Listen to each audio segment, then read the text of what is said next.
we use the same brain machinery, the same neural machinery to make moral decisions as we make for other types of decisions. So metacognition is essentially thinking about thinking. If you think about Socrates, a lot of it was, well, why do I think the way that I think?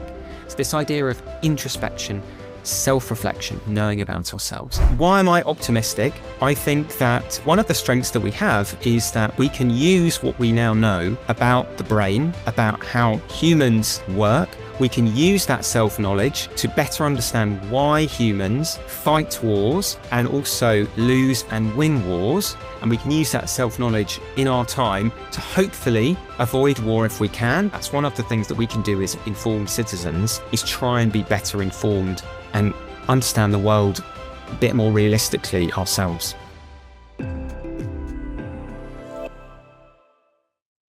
Hello and welcome to another episode of the Change Your Minds podcast. My name is Owen Fitzpatrick, and today I'm joined by Dr. Nicholas Wright. Dr. Nicholas Wright is a neuroscientist and an advisor to the Pentagon Joint Staff. He's published multiple academic articles. He's also been featured on CNN and the BBC. He works from University College London. And I have to tell you, this book that Nicholas has written called Warhead is one of the most enjoyable books that you could possibly read.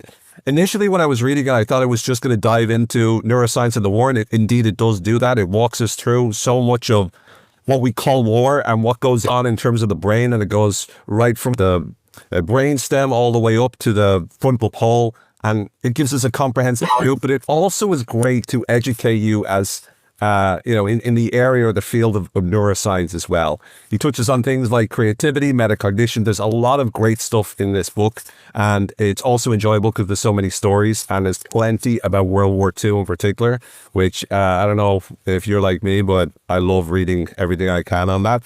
And given the work that I do in propaganda, I was really hoping to get a chance to talk to Dr. Wright about his new book. So thank you so much, Dr. Wright, for joining us on this podcast. Well, thank you very much, Owen. And that was an extremely kind introduction. Thank you very much. Of course. I would love to start off by understanding, from your perspective, when you think of the present situation that we're in today, where do you think we're going? And I know we're starting sort of at the end as opposed to the beginning, but I would love to understand from your perspective, what are the most important things that we need to be careful of over the next few years when it comes to war in general, especially in the nuclear arms race that we, again, find ourselves in? So I think that, that's a great question. So a lot of people are worried now, understandably so, and I think justifiably so. They're asking the question, why do there seem to be so many wars happening and brewing? And they want to know, what can we do about it? And so I'm actually optimistic. I'm going to say that right at the beginning, because a lot of people, they don't like to think about war. It's a topic they don't like to think about, they don't like to talk about, but I'm optimistic about it. And about how we are going to do, hopefully. And the reason I'm optimistic is that I think that we have identified that we're in a very difficult time. We're increasingly understanding that, and I hope in the democracies that we're going to rise to the challenge of our times. So what is the challenge? I think the fundamental challenge now is that we are back in a period of history. We've entered a new time now since about 2014, where war is something that can happen between great powers, between significant countries with very significant capabilities. For example, with Russia, as you now see with Ukraine, or a US-China war over somewhere like Taiwan. Okay, these are really big potential wars, and they really could happen. And the thing that I think most people don't or didn't until very recently, probably I'd say most members of the public don't know now, is that we really can lose in the West. So I work with a lot of people in the military, and they have been worried for some considerable time that we really might lose. We could lose a conventional war over Taiwan. And I think your question is a really good one, which is about the nuclear dimension. So actually, I think there are 3 different ways that we can lose in our time, and the nuclear dimension is one of those 3 ways. So the 3 ways that we can lose are: we could lose a conventional war, particularly a prolonged conventional, protracted conventional war over somewhere like Taiwan. We could lose a nuclear war in the sense that we fight a nuclear war, because fighting a nuclear war is a disaster for almost everybody concerned. You know, however many Russian people are dead or Chinese people are dead, you know, if you've lost the whole of California and Texas, that is a disaster, clearly. And the third way we can lose is that periods of conflict and war often stress democracy. They stress political regimes, and we could, during this new period, lose our democracy, lose our freedoms domestically. And that is something that happens, it's happened many, many times throughout history through the stress of war. So why am I optimistic? I think that we can use we have a lot of strengths. And I think one of the strengths that we have is that we can use what we now know about the brain, about how humans work. We can use that self-knowledge to better understand why humans fight wars and also lose and win wars. And we can use that self-knowledge in our time to hopefully avoid war if we can. And if we have to fight a war, then hopefully we can win.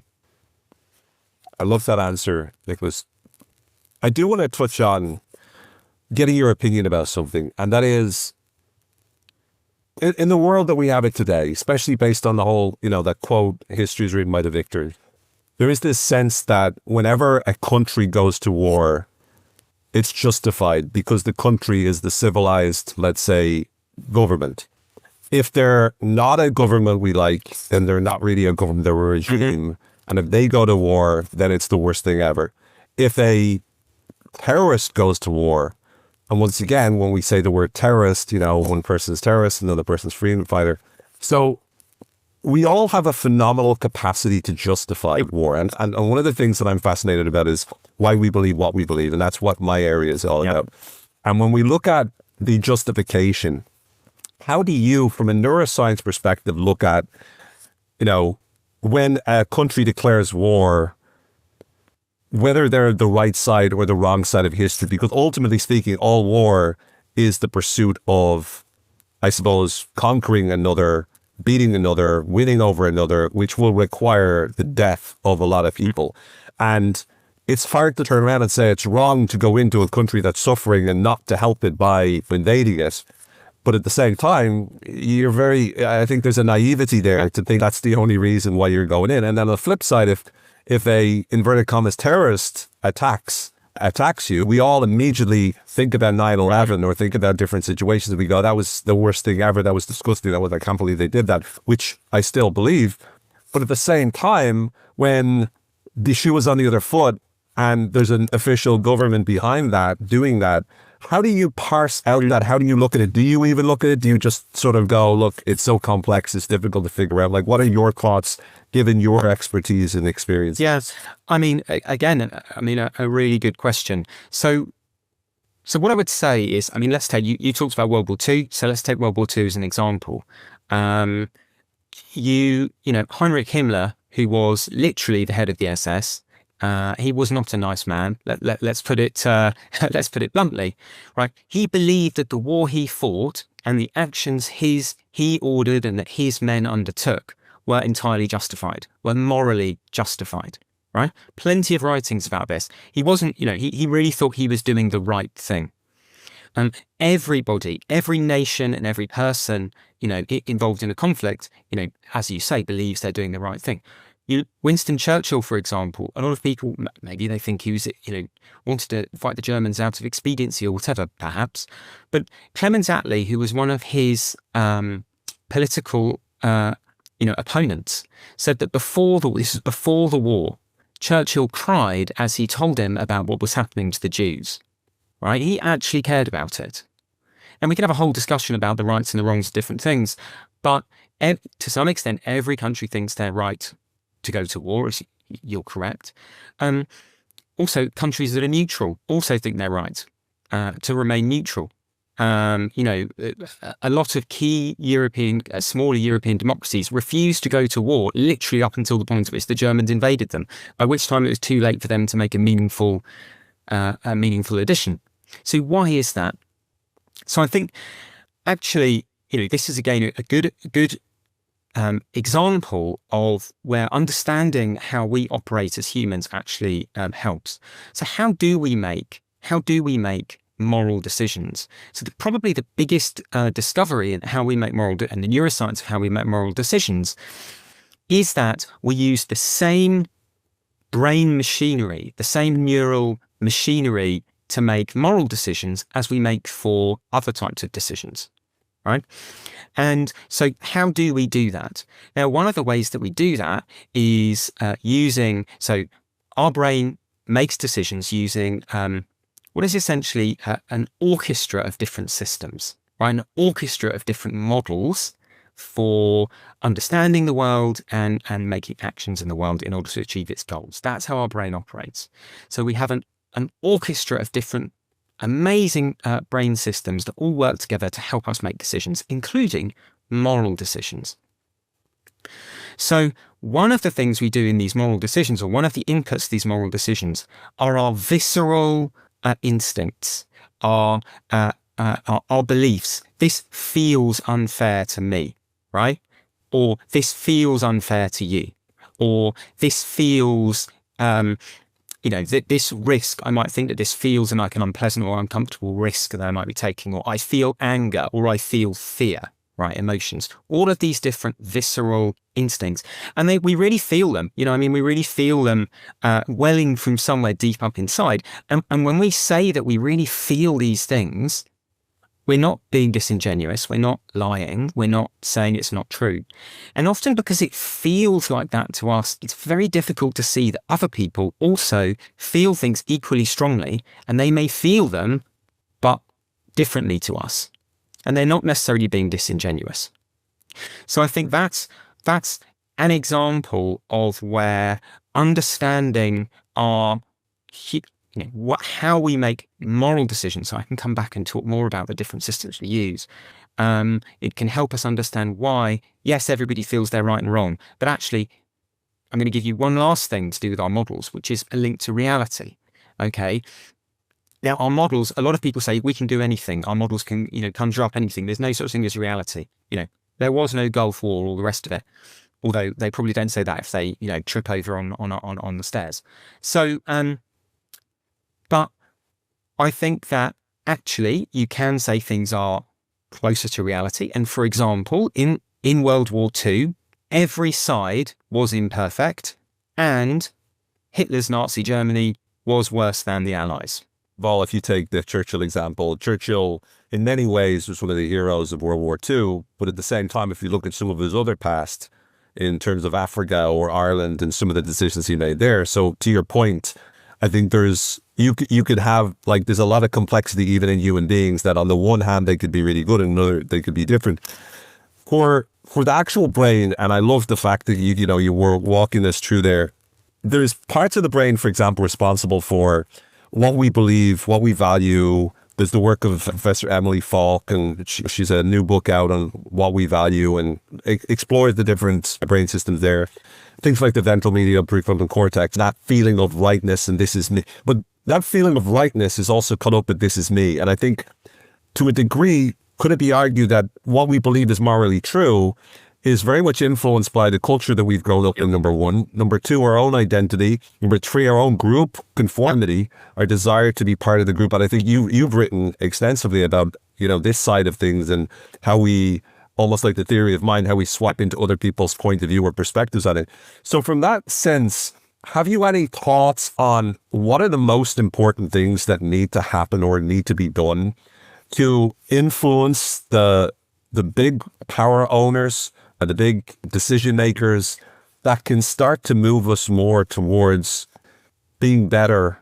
Because, of course, you mentioned also Steven Pinker's perspective on war and peace. And like, it's great to be optimistic, but at the same time, you got to look that this is a natural part of how we evolved. So from your point of view, influencing, sorry, a long-winded way to ask the question, but what is your thoughts on how we best influence these decision makers, given what you know about what's going on in their brain with regards to the way they think about war and peace? Lots of good questions there. And I'm gonna try and tackle some different parts of that. So the first thing that you said there was about culture. And so I think that is entirely true. And one of the things people don't realize is how enormously dependent we are on our cultures in order to do things that seem really trivially easy to us, but they are absolutely not, right? So to give you an example, the explorers in Victorian times used to travel off to, South America, Africa, whatever, and they would often, these European or American explorers, and they would literally die of hunger, of starvation, surrounded by foods that the local people knew how to process because they knew which things were edible, but you have to peel off the thing and you have to pound it or whatever, right? Now, if you put most of us, naked into the African savannah tomorrow, like put me there or you there, probably most of us would die. We don't know what to eat, how to eat it, where to get shelter, how to get food, how to survive, whatever, right? So we actually need enormous numbers of cumulative skills that we learn from our parents and our society. So to give you one other example in terms of tools, I taught my kids how to hammer nails. Sounds straightforward, but you've got physical hammer and you're hammering away. Now, it seems straightforward, but actually doing that well is actually quite tricky, which you see when you're teaching small children. And that was brought home to me because both my children are left-handed and I'm right-handed. So I then had to hammer nails with my non-dominant hand. And actually you're like, that is a bit trickier than it looks, right? But my parents, my mother and father, taught me to hammer nails. I've now taught my children. And they're going to be using hammers and nails probably on and off for the rest of their lives in some ways. So I think that in order for us to survive, in order for us to function, we are absolutely dependent upon culture. And when you talk about the inheritance of our culture, both good and bad, and when you talk about identity as well, I think culture and identity are absolutely inseparable, right? So and the reason I say that is that we have cultures which are essentially just sets of rules or institutions or ways of working that explain how things are done around here, right? And you can have military culture, you can have organizational culture, you can have national cultures, whatever, right? Lots of different types of cultures, subcultures. You have culture. Now, identity, cultures make people have an identity, which helps them answer the question, who am I, right? You are Owen Fitzpatrick. You have books behind you. You can read. There are lots of things. I don't know, I don't want to say lots of things about you, but there are lots of things that make that up. And you can operate in this culture. You're nodding appropriately. You're not doing, I spoke to an Indian person earlier today, and of course in India, they do the other way around, which is totally reasonable in their culture. It is arbitrary, the way that we do it, like driving on the left side of the road or the right. So culture and identity are absolutely interlinked, and they form a spiral. And it's really important. A lot of people decry, the formation of human groups, but actually it is absolutely remarkable that through this culture identity spiral, we can create many, many individuals who can work together coherently enough, right? That is something no other primate can do. No other primate can even get to the hundreds of individuals forming a coherent society, let alone to the level of tribes, which is thousands of individuals, which humans have done for many thousands of years, and let alone to the level of states, which is, the first state appeared some 6,000 years ago. So culture and identity are central to how we form these enormous groups, and now you get a huge group like 1,350 million Chinese who are in a group, or same number of Indian people in a group, a coherent society. So I'd say the culture piece is really important. Now, getting to your point of how can we, which I kind of thought of as in some ways as a separate question, which was about how do we affect decision makers. So there are lots of different ways to do this. So in the interwar period, for example, and returning to your idea of, the morality of war, in the interwar period, a lot of people were pacifists and believed in disarmament, right? So before World War II, right, this is after Hitler came to power, there was a huge informal referendum held in Britain with about 11, I think it was about 40% of the adult population voted in it, overwhelmingly in favour of things like disarmament. Right? Yes, they influenced policy, whether they were doing the right thing or not, given that Hitler was already in power, things were going wrong, essentially. Whether that was the right thing or not is a different matter. And I think we as members of society who hopefully try and keep ourselves more informed, try and make the right decisions, I think we have a responsibility to send the right signals to our leaders. And I can obviously get into how to influence foreign leaders and all sorts of other things later. And I know you want to talk about nuclear decision making, but I would say that's one of the things that we can do as informed citizens, is try and be better informed and understand the world a bit more realistically ourselves. I think that's a huge challenge for the modern society, particularly because in the past, okay, we get information from the news. There's going to be a bias there, but it's not nearly as, let's say, significant or polarized as today. I know there's research out there, and they had the fake news came about in the 1890s and stuff. So there's always been an element. But today with social media, I feel that the problem isn't getting access to information. The problem is to be able to discern what's really going on. And so you have all of this information from multiple sources. You've got all these agendas behind it. And each, source seems as compelling or as convincing as others. Science itself has gone through a little bit of a crisis with regards to, no longer being held as exalted, I think, as it was. Because once again, there's the proliferation of knowledge and beliefs and attitudes, and every person with a camera and the ability to connect to the internet. I'm on a camera. Equally. Well, there you go. Yeah, exactly. Now that I've got my camera and my internet, now I'm going to, tell you how the world works, by the way. So with all of that in mind, when you say we need to be better informed, I totally agree. But again, I beg the question, and you might not have the answer because I'm sure there isn't an easy answer to this, Yep. But how can we be better informed when the very nature of the idea of being informed itself has been, I won't say poisoned, that's too strong a word, but it's certainly been infiltrated by a variety of points of view and perspectives that are all competing. The VUCA world, which comes from the War College, is this notion of ambiguity piece. So from your perspective as a scientist and as an expert in this space, how do we get more informed in a way that isn't as infected by bias? Yeah, this is obviously an important question for our time. So I take a step. First of all, I'm going to just take a step back and illustrate how difficult this challenge is. Right, which is that how can we know what reality is? Okay, and just to say, we are brilliant at discerning reality in many ways, but how can we know what reality is? How can we know that what we're perceiving is reality?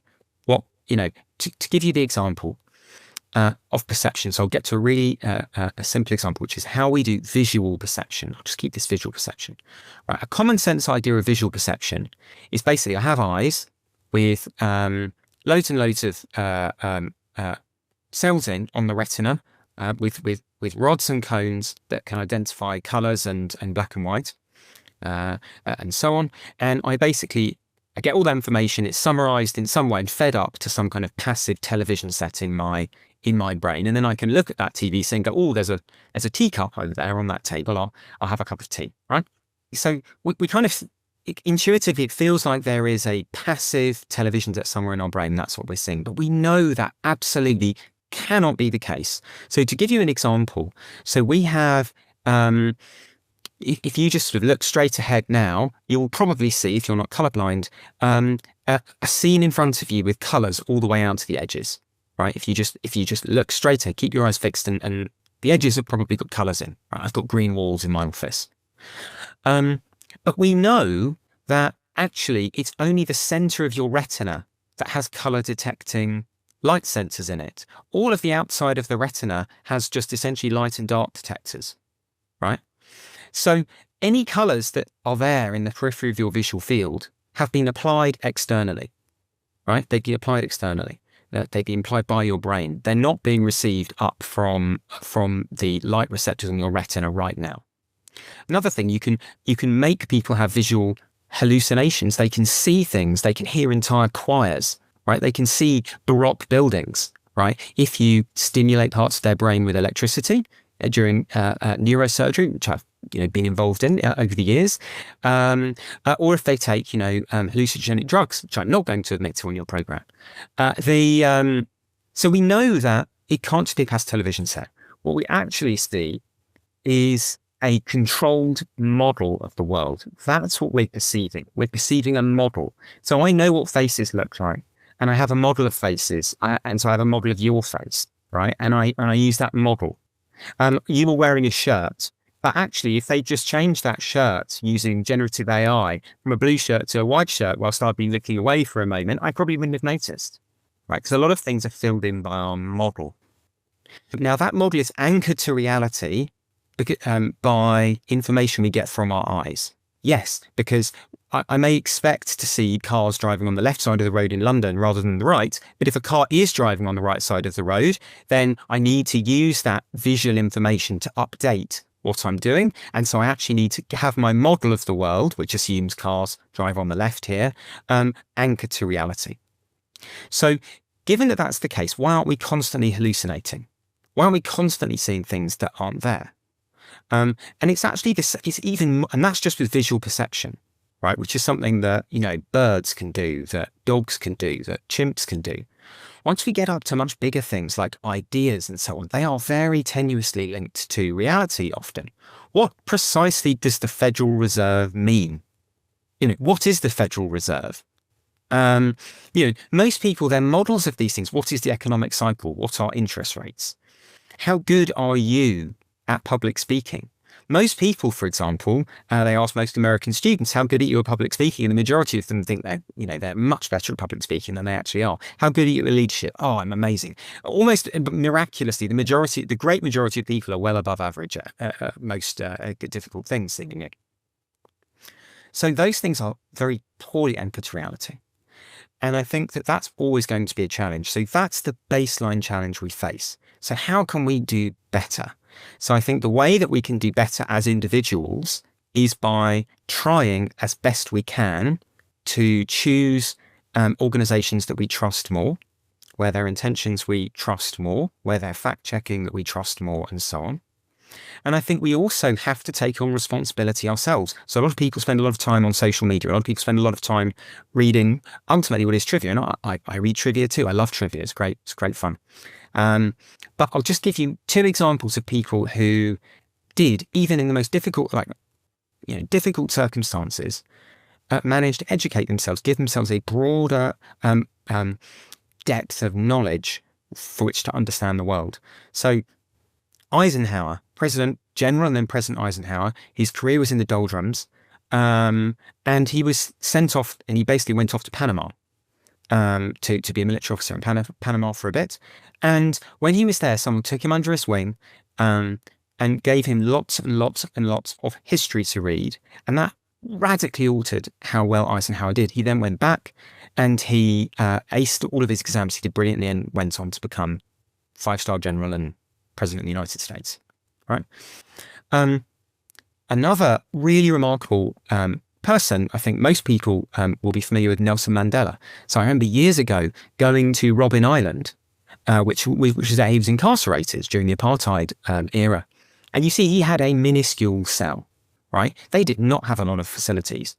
But even when they started giving him things, it was still an extremely difficult place to be. And yet Mandela managed to read, think, discuss, and he educated himself about lots of things that he did not know about before. And, went on to, I think, do a pretty decent job of making the world a better place. That's great. And I love those two examples as well, Eisenhower and Mandela. One of the things you mentioned in your book is the importance of metacognition. And I really love that chapter. I think that was one of my favorite. Could you talk a little bit about what metacognition is connected to the brain? And then most importantly, what are the strategies we can use to be better at engaging in it? Yeah. So metacognition, meta means after. So it's metacognition means, and cognition means thinking. So metacognition is essentially thinking about thinking, right? And so this is introspection, self-reflection. And so I think, if you think about Socrates, right, a lot of it was, well, why do I think the way that I think?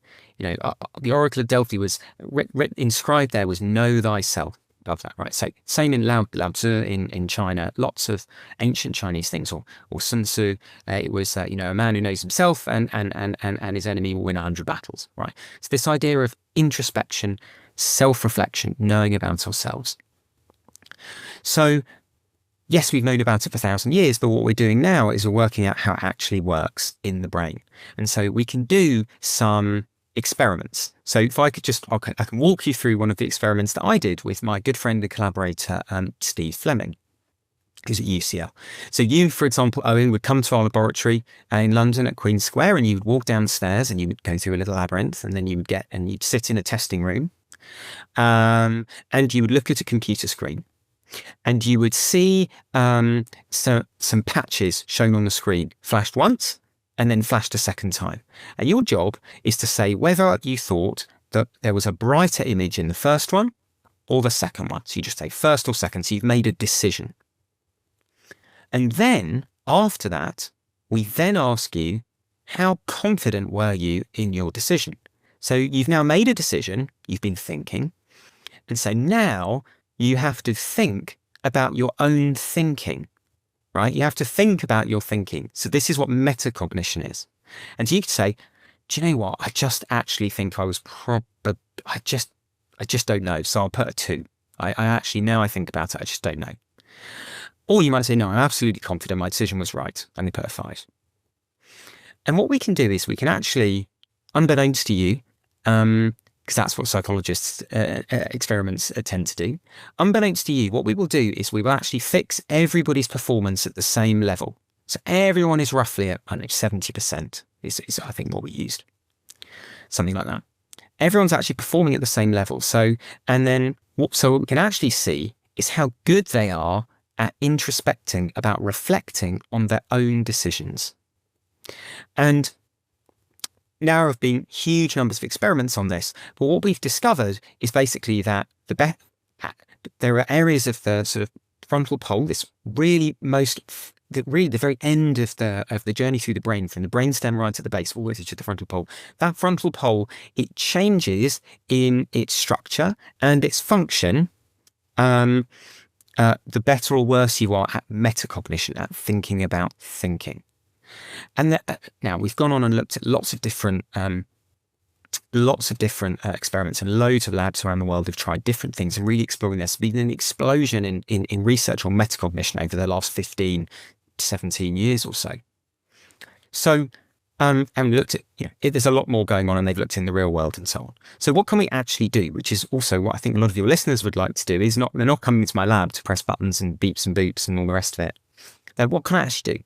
So there are some drugs and some electrical stimulation that you can use to improve metacognition, but I wouldn't suggest those. I think those are still too experimental for use in the real world.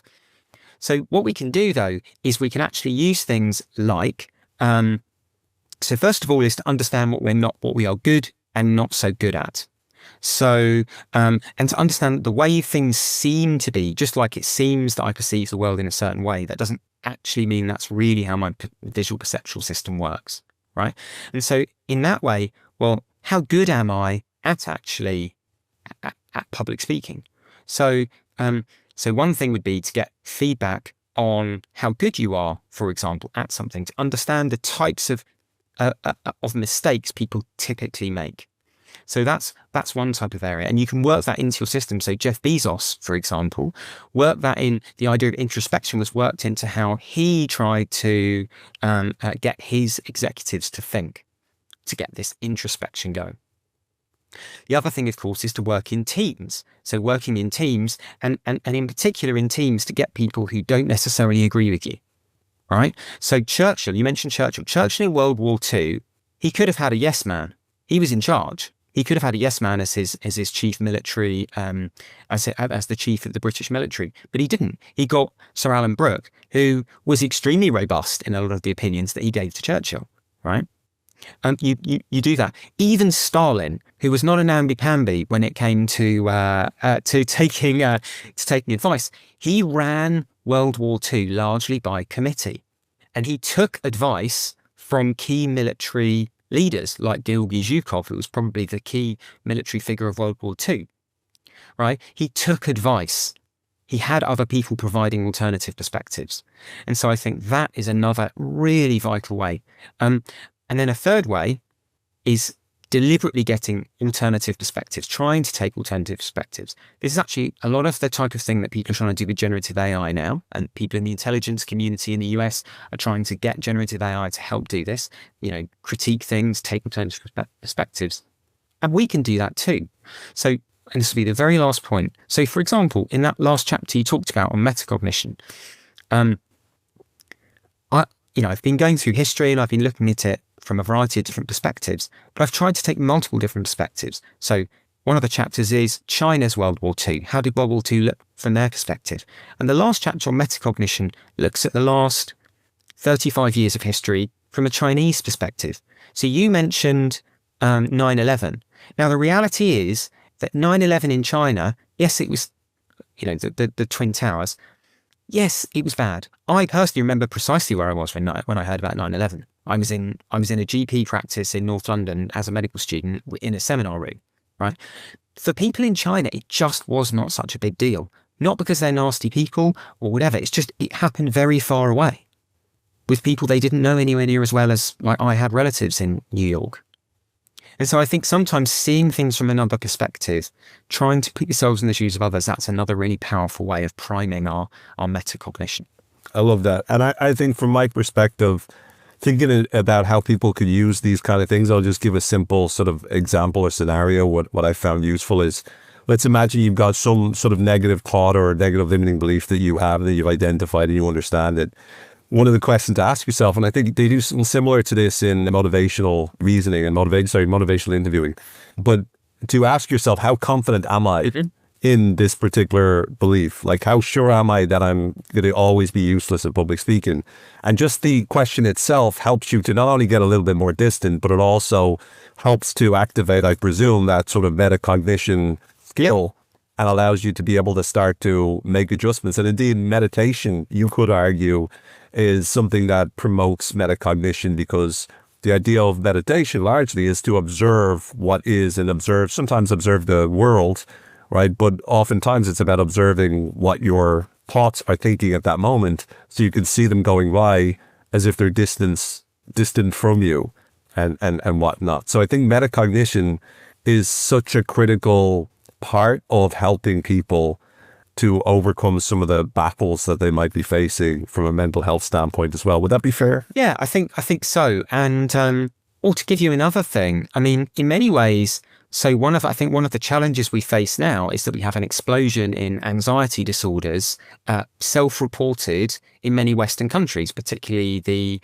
English-speaking countries, so including Britain, the United States, Canada, Australia, Ireland. So why is that? Objectively, we actually live in this is one of the best bits of history that has ever existed in those countries in terms of how pleasant it is by many, more objective metrics. The probability anything nasty is going to happen physically or whatever compared to most other periods of history in most other places in the world, it's tiny. So why are people so anxious? And I think one of the reasons for that is that people are not, people, understandably so, are not necessarily stepping back and asking themselves, what is it that I actually want? What is it that's actually going on? Why am I thinking these anxious thoughts? And things like, places like TikTok, for example, this is obviously now getting more into the realms of speculation, but you did raise social media, so I'm going to say, things like TikTok, that promote essentially the idea that you should interpret anxiety as something that is medical and pathological, I think is highly negative. Whereas in fact, everybody feels anxious. Everybody feels nervous. If you're going for a big interview or whatever it might be, of course you're going to feel nervous. That's just the nature of the thing. And you overcome that. You don't say, oh, I'm feeling anxious and therefore I should no longer do whatever it is that I'm going to do. I should no longer value something because it's hard. Now, that doesn't in any way at all, to be absolutely clear, minimize mental health issues. And that's absolutely not what I'm saying. What I'm saying is that metacognition can help us think a little bit more clearly about how we should be thinking about some of these issues. I love that point. I think it's really important because I think, to your point, there's been sort of almost like a psychological overhaul of a lot of the ways in which we deal with things. And to your point, a lot of times people are building, illnesses that, don't get me wrong, like as someone who's worked as a therapist, I've worked with people with actual generalized anxiety disorder or panic attacks or whatnot. So I understand, I've experienced anxiety and depression myself. So I get that there's a distinction there, but the problem is, as soon as you start to label it as a disease or as an illness that, your choices are medication or nothing, then you reduce any ability you have to be able to take control over it. You completely victimize. And I think there's a huge victimization culture that exists, that has been proliferated by social media, whereby I'm the victim of this, I'm the victim of that. And the only way to, deal with it if you're the victim of something, let's say medical or some sort of psychological, is to be able to go medication and, just sort of feel trapped by it. There's nothing I can do. And then on the flip side, when it comes to something external like government or war, well, the only thing I can do is to complain about everything. And again, that doesn't mean that you're not a victim. It just means by being the victim in every context, it means you're not taking any ownership or control over what you can do about it or the actions that you can take. And to me, metacognition is one of the most useful ideas. I think, there is a limit to how effective and successful it can be. Bear in mind, inevitably, but I think it can help. It's not going to solve the world's problems. I wish there were something that could solve the world's problems, but there isn't. So, but it can definitely help. But I think what it can help us do is hopefully make wiser choices. So you can be extremely clever. I'm sure you're familiar with the TV program, The Big Bang Theory. In The Big Bang Theory, they're super smart guys. That's the whole point. They're at Caltech. I know they've been to Caltech. It is like that. It really is like that. Caltech is full of super smart people, right? They're super smart, these guys in The Big Bang Theory, but they're not very wise. They keep coming up with these enormously clever plans, but because they've missed the bigger picture of what it is, they make a complete pig's breakfast of the whole, whatever it would be that they're trying to achieve, right? And then by the end of the thing, they've actually stepped back a little bit. And as well as just being clever, they've also become a bit wiser. So they can see a bit more of the bigger picture. They can introspect a little bit and say, well, maybe I shouldn't, even though it feels like winning at this game of, rock, paper, scissors, Spock is the most important thing. Actually, maybe the really important thing is that I get married to this lovely lady or whatever it is that is in The Big Bang Theory. I forget, I watched it some time ago. I love that. I want to go back to a question I had that I should have asked earlier, which is, one of the things I loved about the beginning of the book, you're talking about, or early on in the book, you're talking about France being overwhelmed by the German blitzkrieg in World War II. And you also connect that with, so there's Russia and Ukraine. Now, if you had have asked me before look, I'm a novice at anything to do with war. I'm fascinated with propaganda and I know my stuff when it comes to that. But when it comes to actual war itself, my assumption before the Ukraine-Russian war started, when I heard Russia invaded Ukraine, I was like, well, that's not going to last very long. Because I just instantly thought, Ukraine, small country, I've been there. Russia, big country, there as well. But huge, they're one of the superpowers. This is going to be a cakewalk.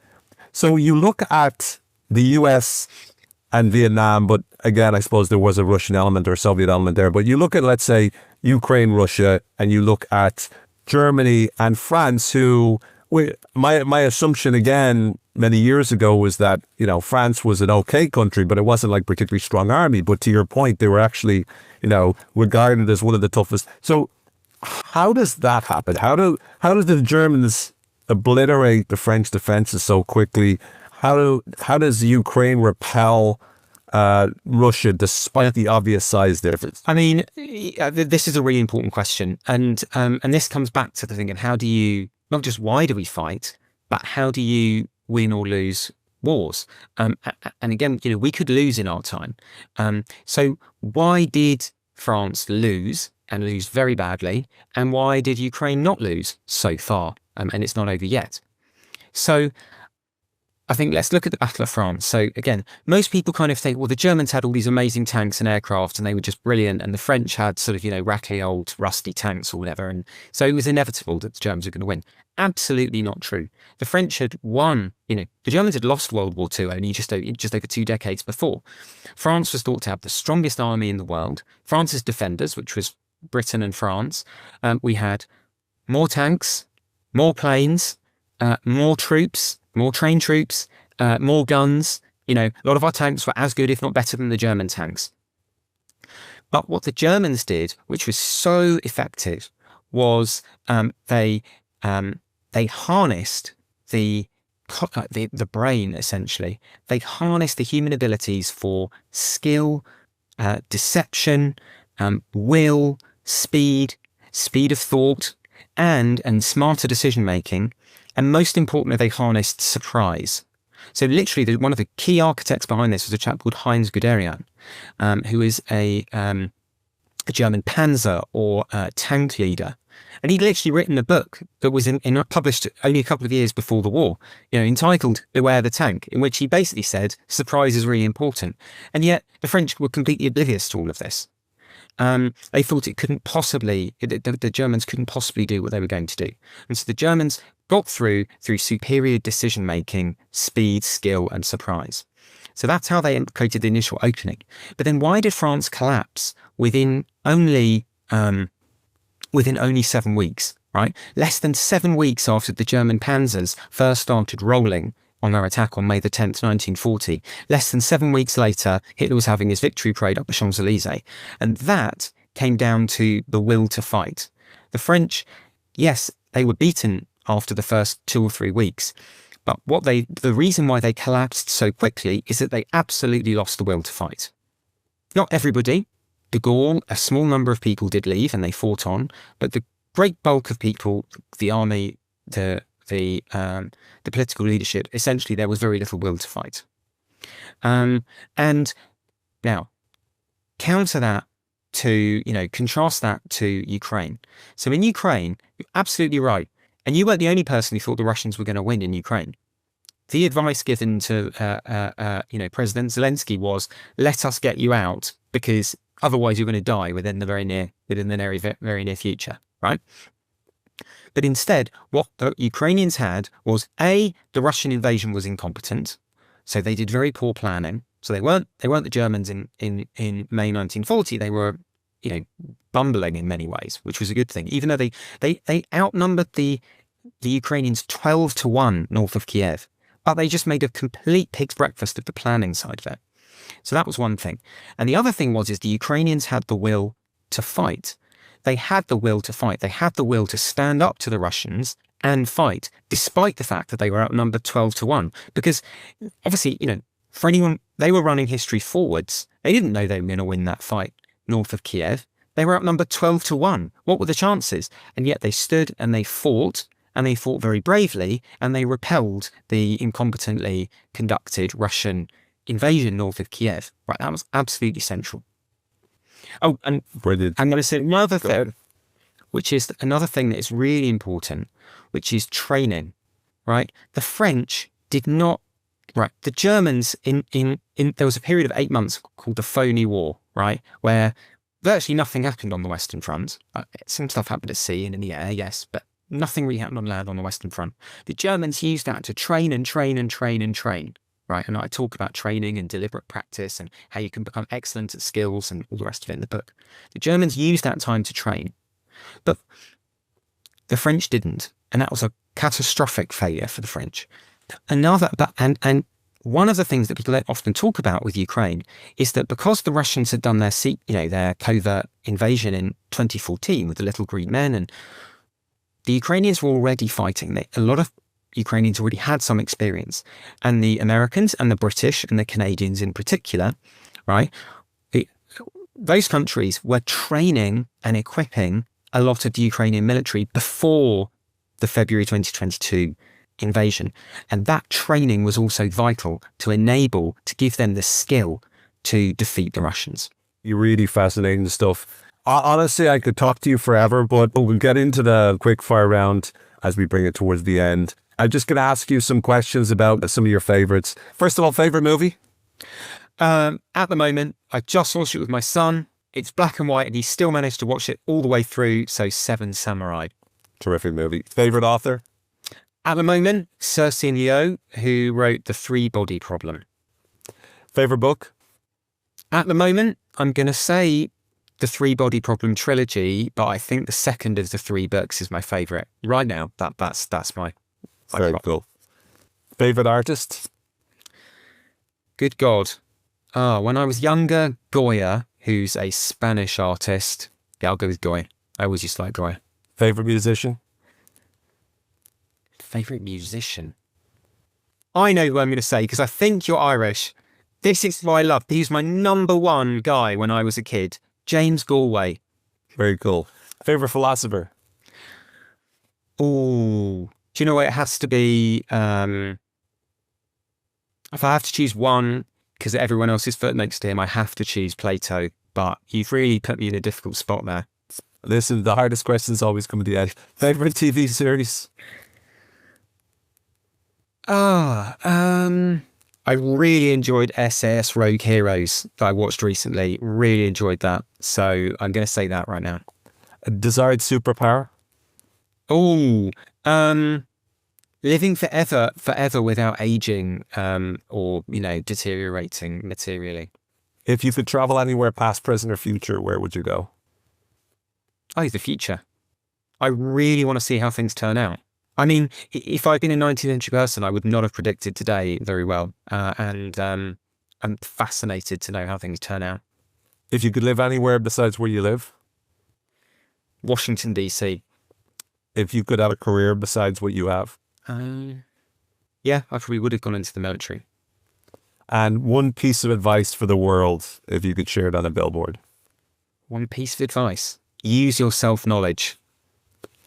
Or people who want to learn more about you, besides going and buying a copy of Warhead, it's a terrific book by Dr. Nicholas Wright. Besides doing that, is there any other places people can learn more? Yeah, I mean, so I've published other books, some with the American government that you can download for free. You don't need to pay for them, on different topics, on things like AI and human-machine teams. And I've published lots of articles in places like Foreign Affairs, Foreign Policy. So there's lots on the internet. And for example, if they want a summary of that, it's on my website, which is intelligentbiology.co.uk or nicholasbwright.com.